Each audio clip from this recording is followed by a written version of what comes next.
जब तक आप इस पैसे का मसरफ नहीं समझेंगे तब तक पैसा आपका आका है। जिस दिन आपको पैसे का मसरफ समझ आ गया, पैसा आपका गुलाम है। याद रखिएगा, a money is tool for the wise, this money concept is tool for the wise and fools are tool for the money। जितने भी आप लोगों को पैसे चाहिए ना, अल्लाह करे उससे भी ज्यादा मिल जाएं, तब आपको पता चलेगा कि इसके बाद भी आपकी भूख उतनी ही है।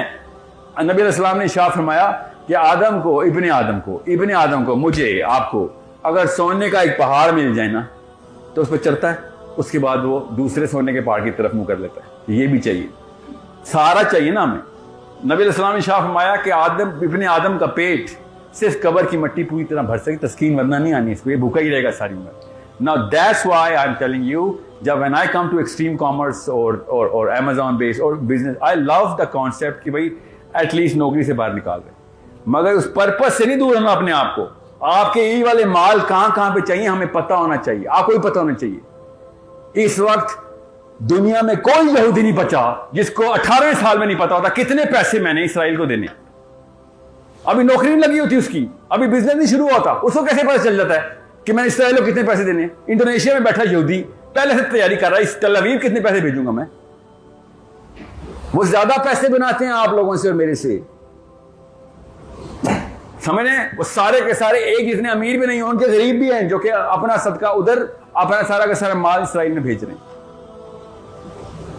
इसलिए मैं आपसे बता रहा हूं कि जिस कौम की आइडेंटिटी क्लियर हुई है उसने पैसे को इस्तेमाल में लेके आके उससे बाकायदा काम लिया है, उसका गुलाम है वो पैसा।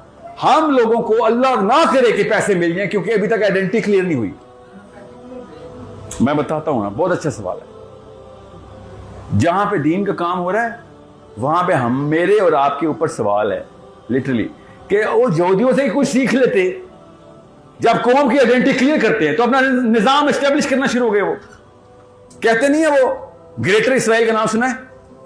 इसका मतलब क्या है? हमें अच्छा लगेगा ग्रेटर इसराइल का बनना? तो मसला क्या है उसमें, क्यों अच्छा लगेगा? कोई लड़का बताए पीछे से ग्रेटर इसराइल में क्या कर लेंगे, क्या मसला करेगा हमारे साथ? मदीना और मक्का के करीब क्या करेगा? ग्रेटर इसराइल बन गया तो मुझे नुकसान है। नहीं, दज्जाल तो चलें,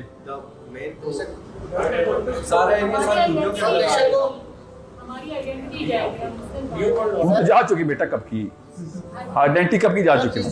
बनाना चाहते हैं वो हमारे लिए बहुत मुकद्दस है।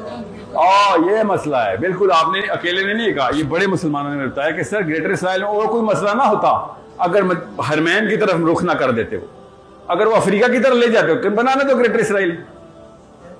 ऐसा तो नहीं है? नहीं, ऐसा नहीं है। इसका मतलब है इसके अलावा भी कोई मसला है। Yes, they are trying to set a world order. मुंह से बोलते हैं वो, उसमें कोई ऐसी कोई तरद्दुद नहीं करते वो। आप किताबें पढ़ें उनकी, वो छुपा नहीं रहे, सीक्रेट डॉक्यूमेंट्स नहीं बता रहा हूं। मुसलमानों की आइडेंटिटी की सबसे बेहतरीन किताब रैंड कॉर्पोरेशन ने लिखी है, किसी मौलवी ने नहीं लिखी, किसी अब्दुल आला मौदूदी ने नहीं लिखी। सबसे बेहतरीन इस वक्त की मुस्लिम आइडेंटिटी यहूदी बता रहा है कि मुसलमान 3 तरह के हैं बस। पढ़ें जरा वो किताब, उस लड़की का नाम क्या जिसने लिखी है, शैरल बर्नार्ड की बुक पढ़ें। इतनी खूबसूरत तरीके से मेरी औकात बता रही है बैठ के अमेरिका में लड़की एक। शैरल बर्नार्ड की किताब पढ़ें जरा।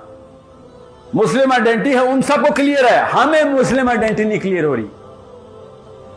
मुझे वरना तो कोई सी बात का गुस्सा ना आता कि एक और बंदा बिल्कुल सही एक्सेल रिपोर्ट दे रहा है मेरे खाली हरकतें करतूत देख के, मेरे माँ बाप की हरकतें करतूत देख के, मेरे चाचा मामा ताया की हरकतें करतूत देख के एग्जैक्ट पिन पॉइंट एक्यूरेसी बता रहा है कि मुस्लिम आइडेंटिटी ये होती है। जैसे वो जॉर्ज बुश नहीं था, जॉर्ज बुश साहब मुस्लिम आइडेंटिटी के बता रहा था। एक हाथ में हामिद करजई का हाथ था, पढ़ना जरा, पब्लिक रेकॉर्ड, डॉन के फ्रंट पेज पे लगा हुआ था। ये वीडियो 50 लाख बंदों ने देखनी होती है ना, मसला ये होता है कि इसलिए सबूत भी दे रहा हूं डॉन में, ठीक है। एक तरफ मुशर्रफ साहब का हाथ पकड़ा हुआ उसने, एक तरफ करजई साहब का हाथ पकड़ा हुआ है, और जॉर्ज डब्ल्यू बुश जूनियर बोल रहा है, we believe in the enlightened moderation of Islam. George Bush started believing in Islam. ये दोनों छोटे टट्टू बोलते ना तो मैं समझ सकता था, कि we believe in enlightened moderation of Islam. Yes boss, yes boss, okay. मगर वो जॉर्ज बुश बोल रहा है कि we believe in enlightened moderation of Islam. George Bush does not believe in Islam. He believes in a totally different prophet. That prophet has an F in there. P-R-O-F-I-T. ध्यान में समझे उस बात को, इस बात को बहुत क्लियरली समझे। वो अपने आप को क्रिश्चियन बोलता भी हो बेशक, पर जॉर्ज बुश जब कहता है we believe in enlightened moderation of Islam, तो मुझ जैसा एक आम लड़का, आपकी उम्र का मैं था उस वक्त, कि ये क्या मतलब हुआ है? ये दोनों ने मिलकर से मुसलमान कर लिया है। ये पहले मासूम आदमी था मैं, ऐसी बातें ही सोचता है ना बंदा कि ये क्या हुआ है।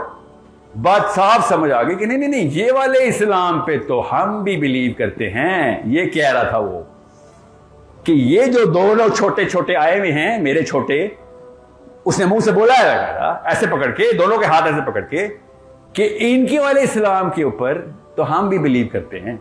We believe in the enlightened moderation of Islam, कि सब कुछ चलता है, चलते रह लो, जो हम कर रहे हैं उसके आगे बस कुछ ना करना।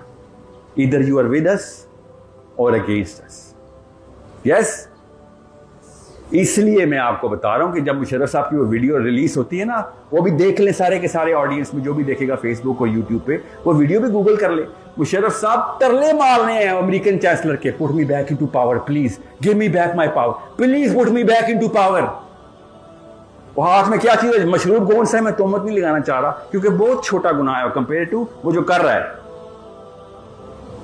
ऐसी कोई खूबसूरत दुआ किसी ने तहज्जुद में नहीं मांगी जिसने उस टेबल के ऊपर चांसलर उसके सेनेटर से मांग रहा है अमेरिका के कि please put me back into power. और सही कह रहे थे ना, we believe in enlightened moderation of Islam. यही है, और क्या है। उनको सब पता है कि इनकी बेसिक अकाई कहां पे है और इनकी माबूद कौन है, तो इलाहा कौन है इनका, हम उन सबको पता है, हमें नहीं पता। बस दिस इज द प्रॉब्लम। मुझे नहीं, इस वक्त मुझे कोई हैरत नहीं हुई थी कि लाल मस्जिद पे कोई भी मुसलमान साइड पे नहीं आता, मुझे कोई हैरत नहीं हुई थी। मैं भी आपकी उम्र का था, लाहौर में था उस वक्त। आई स्वेयर आई रिमेंबर, मैं टेलीनॉर में काम कर रहा था और मैं टीवी पे देख रहा था, मुसलमान को मार रहे हैं आके, खुलेआम बमबारी हो रही है, मुसलमान बच्चे फ्राई किए जा रहे हैं। मेरे अपने दोस्त, मेरा टीम में थे, अली असद नाम है उनका, उनके वालिद साहब बिलाल असद सुप्रीम कोर्ट में केस पे केस लड़ रहे थे और 300 बच्चों की फाइल निकाल के उन्होंने पिटीशन की हुई है। और मुझे पता है मुशर्रफ ने और ये चौधरी निसार साहब ने उस वक्त क्या क्या ऑफर की हुई थी उनको, और 300 बच्चे मार दिए मेरे।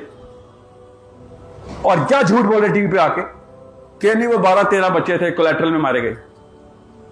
आप सोचें जरा, ये मुस्लिम आइडेंटिटी क्लियर करने वाले दो नहीं हमारे, तो और क्या है। आपके साथ ना ऐसा हो जाए, इसलिए मैं बता रहा हूं आपको। अलकायदा, तालिबान और मुल्ला उमर और उसामा बिन लादेन की बातें नहीं कर रहा हूं, आपके अपने कजन की जो G6 में रहता है उसकी बात कर रहा हूं। इसलिए मुझे कहते ना साहिब साहब मौलवियों के पास खिलाफ है। उस वक्त कहां पे थे आप लोग जब लाल मस्जिद हो रही थी? मुस्लिम आइडेंटिटी कंफ्यूज करने के लिए वाकया बहुत ऐसे होते हैं। मुमताज कादरी तो छोटा सा वाकया सर, साहब कहते हैं 9/11 हो गया, क्या बात है, APS हो गया, कितने बच्चे मर गए हमारे, सबको गिनती पता है। अजीब सी बात है, बाजोर के बच्चे किसी को नहीं पता, लाल मस्जिद के बच्चे किसी को नहीं पता, 3800 बच्चे मार दिए मेरे, वो क्यों नहीं गिनती में आते? APS के बच्चे कैसे हम गिन रहे होते? हमारे ही बच्चे, वो भी। मुस्लिम आइडेंटिटी कंफ्यूज करनी हो ना तो इस तरह का गुंजल डाल देते हो।